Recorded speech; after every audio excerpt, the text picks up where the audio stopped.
Hey, this is Natasha Staniszewski, and you're listening to Tobin Tonight.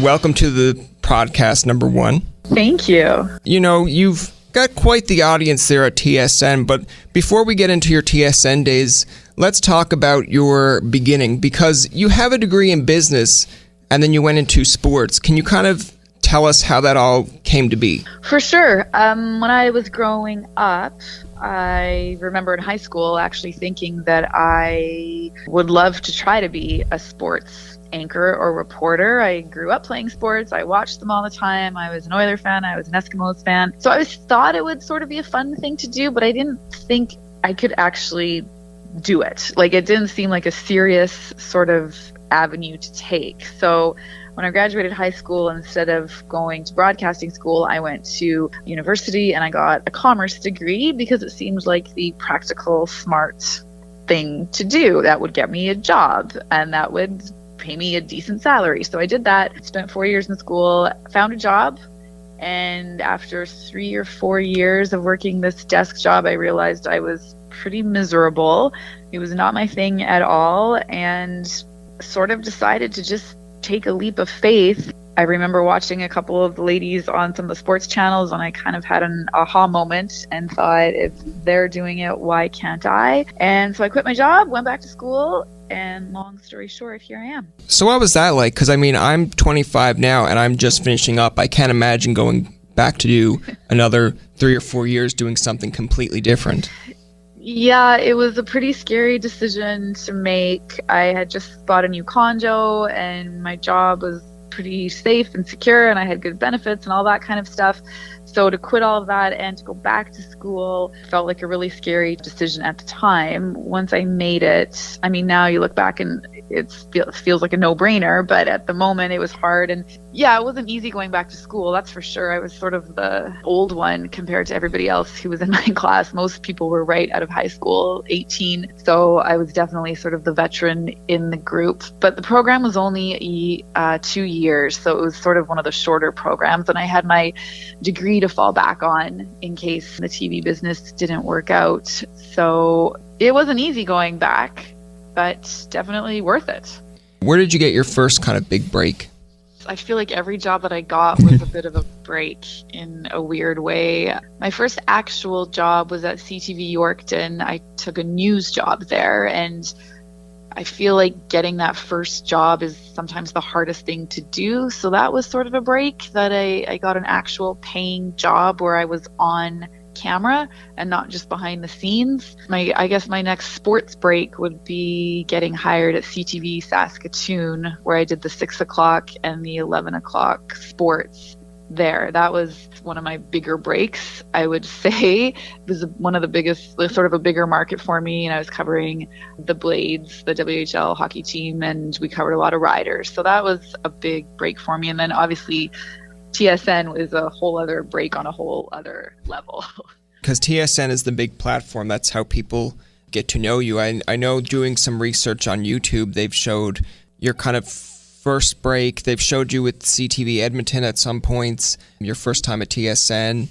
And I thought, like, this is interesting that someone is keeping track of all this. Because, I mean, when you look back at it years later, you might say, like, oh, I can't believe I looked like that or I did that. But it all led to where you're to now. So, I mean, it's something. For sure. Yeah, you learn so much along the way, writing highlights, shooting highlights, editing, doing all of that stuff. And I mean, Mark Milliere, who is the vice president of TSN, or the president now, I can't keep track of all of his promotions, but I mean, I was sending tapes of myself to him probably when I was like really early in my career, even Prince Albert, Saskatchewan and Saskatoon. I remember sending him tapes, asking him for feedback. So I think he was always sort of keeping an eye on me throughout my career in Saskatchewan. And then of course in Edmonton, that's where I kind of bumped into him, and they needed somebody to cover Jennifer Hedger's maternity leave. And that's how it all started. That's how I ended up here. It's like watching a hockey game. You see the score, but then when someone comes out with a detail after, like example, you watch Toronto beat Boston, but then when someone says they swept the series, you don't even notice until someone tells you. And it was the same of, we've watched you and Kate Burness in the morning doing the shows, and then all of a sudden, when I read it on Wikipedia, that it's the first time TSN has had a duo female host, two of them together. And I thought, like, really? First time ever? I mean, that's got to be quite the accomplishment, or the feather in your hat right there. Yeah, it's an interesting one because people will bring it up to me quite often. And when we first started together, it didn't really seem like that big of a deal. Like, it did, but it didn't. It was more just Kate and I were both good broadcasters. We had good chemistry, which is the most important thing of all, whether you're a man or a woman or whatever. Chemistry, I think, is the biggest thing. And we just had it. And so we made a good team. So the fact that we just happened to be two women, yes, I guess it is sort of a cool thing, an important thing that there's two women up there together consistently for the first time. But I don't think it was something we were necessarily planning for or gunning for. It just sort of happened that way. And the fact that it did, now looking at it, is pretty awesome.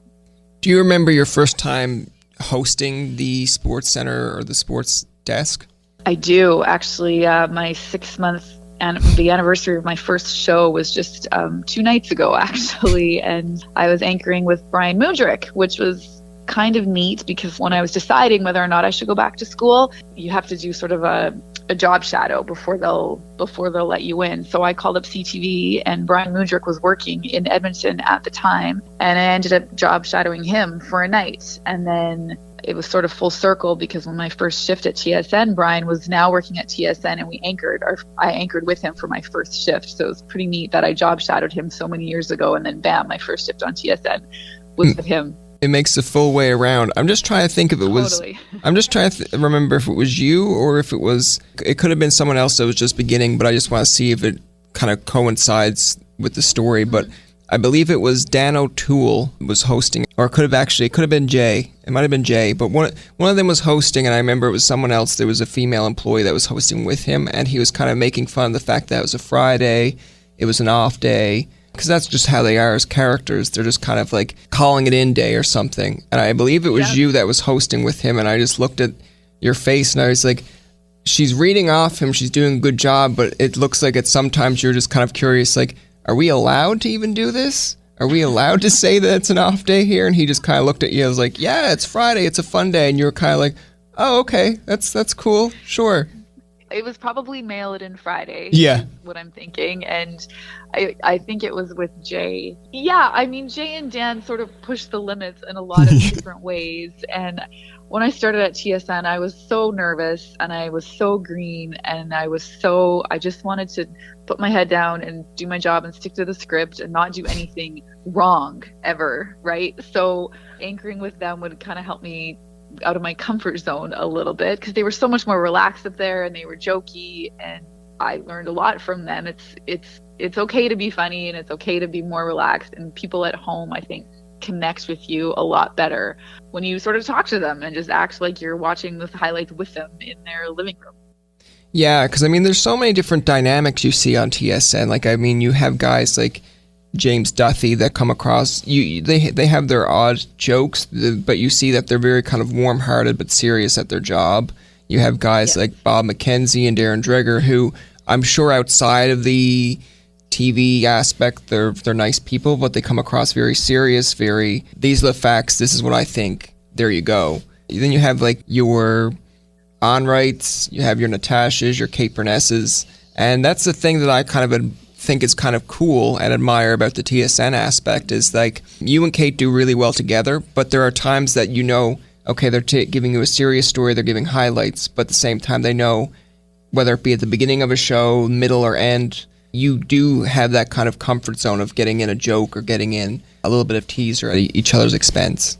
Right. Yep. I think the biggest thing is the more you can be yourself up there, the better anchor you will be. Don't try to be funny if you're not funny, but at the same time, you have to somehow remember to be entertaining when you're up there. But yeah, I mean, our job is not necessarily, as anchors, our job is not necessarily to be making jokes or to be giving our opinions. It's to be reporting the news. So there's sort of a fine line there between trying to be funny and make people laugh and giving your opinion and just giving people the highlights and the scores, because at the end of the day, I think people want that information, right? So you don't want to go overboard one way or another. Getting into now the kind of the women in the media aspect of it, I just want to know what's your take on social media like Twitter and Facebook, because some people like the fact that you can be more, it gives you a kind of a loop to be more, I guess, more of your personality can be displayed on these media sites, but then other people are kind of looking at it and saying, no, you should be professional on those kind of devices. What's your take on it? I think there are no rules, really. I don't think when it comes to it yet. It's still such a new thing. It feels like, to me anyways, like Instagram and Twitter and Facebook, and trying to sort of figure out what your brand is and what that even means and what you want to put out there. It just depends, really. Some people are super private and don't put anything up on Instagram or Twitter. Other people put everything up there, right? And they like talking to fans. I don't know. I'm still, to be honest, I'm kind of trying to figure out how much I want to post on there as well. You know, it is nice to connect with people sometimes, but other times I just don't want anybody to know what I'm doing ever, you know. So it's just sort of navigating through it and figuring out how much of a presence you want to be on there. The reason I bring it up, and this is just my based opinion on it, is it seems like women have come such a long way in the media to begin with, but there are times that you will read a story or you will see something on Twitter and you're thinking, would it be the same if a man or a male broadcaster tweeted out? Like, I'll give you the example that I look at, and this isn't a true story, but I'm looking at it as saying, if James Duthie tweeted out one night wearing a Leafs jersey and he said, "Go Leafs, go," you'd be looking at that and saying, wait a minute, like, he's supposed to be impartial, but at the same time that's his own Twitter. He's allowed to be a fan of a team. Right. And a few people do that, but I noticed that Kate Burness, for example, will claim that she's a Chicago Bears fan, or at times you'll see her rooting for a certain team, and then you'll see the backlash that some people will give her of saying, hold up now, you're a sports anchor, shouldn't you be impartial? But I mean, she's still a person. You still have a team to go for. So what's your take on that? Yeah, if you look at my social media, I have a couple pictures of me up there with me in an Oiler jersey because I'm a huge Oiler fan, and I'm not going to hide that or apologize for it. Now, I think there's when I'm anchoring the show, I can't be outwardly cheering for the Oilers. Like, I think people know I'm an Edmonton fan and I don't hide it, but you can't, like I said, you can't be cheering for them while you're reading the highlights. But I think at the same time, those people who are like, oh, we have to be impartial. No, I think most people, obviously we're sports fans. Otherwise we wouldn't be doing this job. We all have our teams that we cheer for. So as long as, again, there's a bit of a balance, I think we are allowed to cheer for the teams that we like. I think people at home like it. I think they like it when they see that we have certain teams that we cheer for. We just have to be careful about it, I guess, how outspoken we are. Again, there's a line, I guess, that you can't really cross. I feel like when the Oilers were really bad 3 or 4 or 5 or 6 years ago, I could cheer for them and nobody would really care because they were so bad. Now that they're actually good, I feel like I have to be a little bit more careful with what I say on the show. Well, yeah, it's like if you're reading a highlight, you can't say 1 minute like, oh, McDavid scores, and it's 3-1 next minute, and then go like, and then Drew came down the other way and scored and then made 3-2. Someone would say, oh, well, we know who she's going for. Yeah. But the other aspect I want to bring up, too, about this whole conversation is you mentioned earlier that you got into the sports side of things because you've seen female broadcasters do the job, and you said, well, I can't I can do that, too. Can you name a few that kind of inspired you? Good question. When the one that I guess stood out more than others was Martine Guyard, who works for Sportsnet now. She was kind of the one that I remember the most back in the day, and I don't really remember that many other women who were doing sports at the time. I'm sure that there were, I just don't remember all of them. She was the one I remember. Lisa Bowes in Calgary as well. I remember her name floating around, but I guess that's what sort of stopped me from doing it in high school because there weren't that many women doing it, so I was reluctant to try it. So, but they were a few of the ones that I sort of noticed. Do you feel in this day and age that there are more women making that kind of career choice to do broadcasting? Yes, for sure. If you look at even our anchors, I think there might be actually more women than men right now. So I don't think women are hesitating to get into it like they might have been hesitating in past years. Do you feel like in the workplace kind of dynamic that women are treated fairly or treated the same as men today in the workplace? I would say yes. I feel my experience, I really don't have many bad stories or bad experiences to relay at all. I feel like women are treated equally.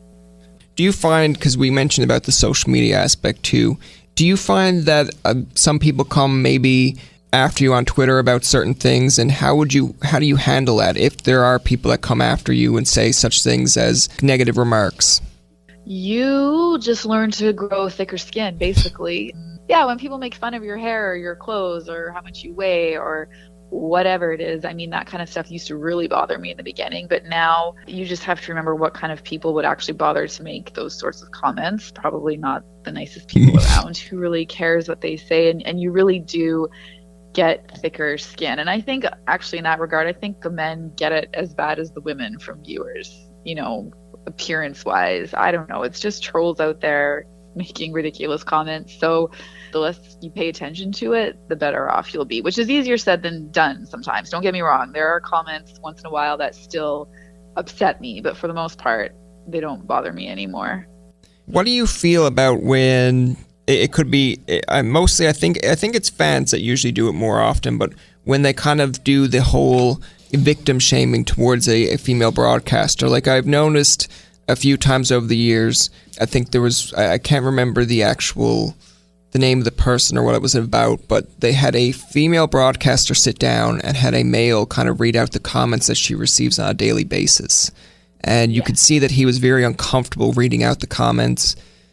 She was kind of telling him like, no, this is what I get daily, but she was kind of in tears. But like when you see that kind of stuff, what comes to mind to you? Do you get a little bit angry about it, or do you feel like women have to rise above that?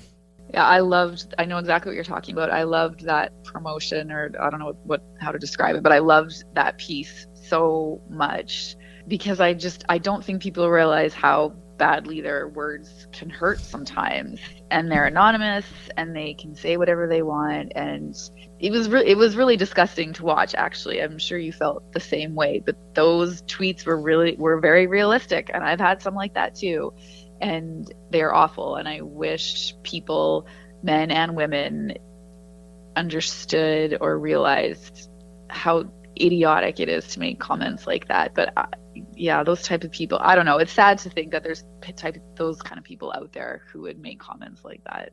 I feel women get more of a target on their back than males, just because it's always kind of been like a male-oriented industry. But now when you see more females doing well in the job, and now even some females have the higher power to hire and fire. For example, at TSN, there's Stephanie that I've met, but they work their way to the top, and it's more of a respectable factor. So when you see that kind of tweets and messages, it is upsetting because they're not doing anything wrong. They're doing the same thing as a man did to get the job.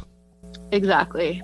Yeah, I guess it goes to show how insecure and how threatened some men feel about it all. You would think in this day and age wouldn't be like that, but it totally still is, actually. And it's that's why I guess I like that little promotion so much, because I think it was pretty eye-opening for a lot of men to see the messages and the tweets that women get sometimes, and how absolutely cruel they are for no reason.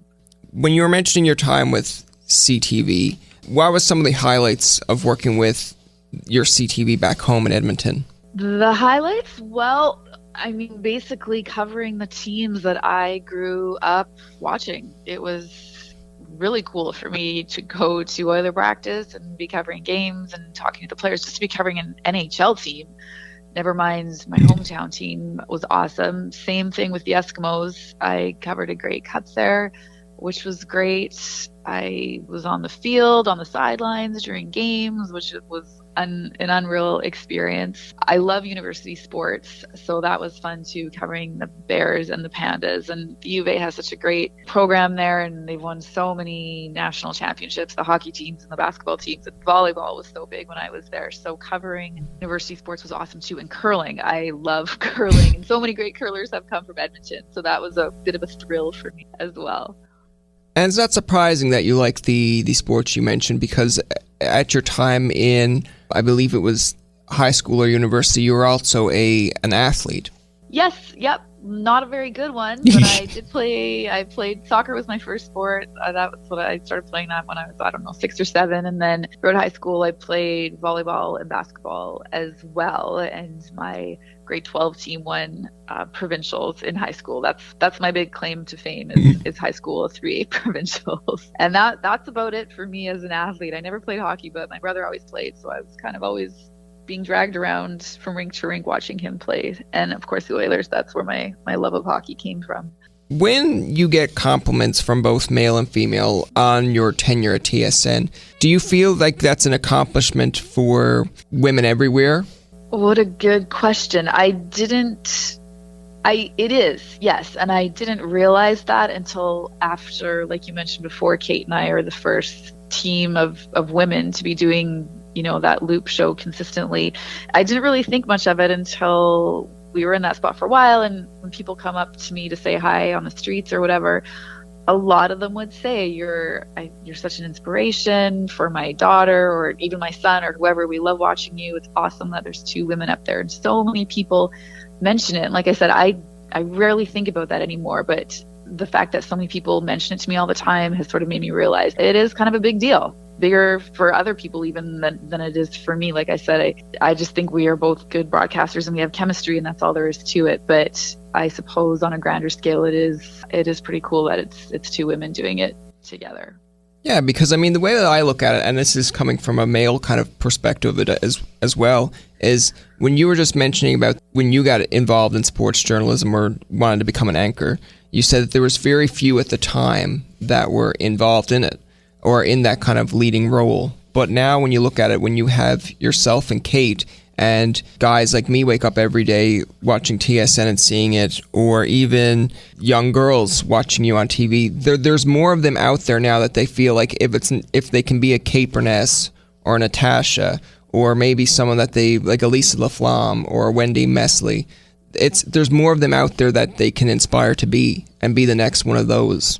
For sure. Yep, for sure. We're right there on your TV screen. So it's true. I guess when people wake up in the morning and they see us on there, I think people are used to it by now to see 2 women up there. But when it first began, I guess it was sort of a weird thing for people to see at first. But now it's, as long as we know what we're talking about, that's all that matters to people. They want their scores and highlights, and that's it. And the last question I'll leave you with is, if you have any advice to give to women who want to be in broadcasting, what would it be? My advice would be, I would give this to women or men, and I said it before, just get to know who you are and learn. The better you are at being yourself, the better you will be, if that makes sense. There's a lot of people around you telling you, fans, viewers, bosses, family, oh, you should do it this way, or do it this way, or don't wear that, or don't do your hair like this, or you're too loud, or you're too quiet, or you're too funny, or you're too serious, whatever. You just have to stick with being who you are and get really good at being that. And I think that will help you be more natural on TV.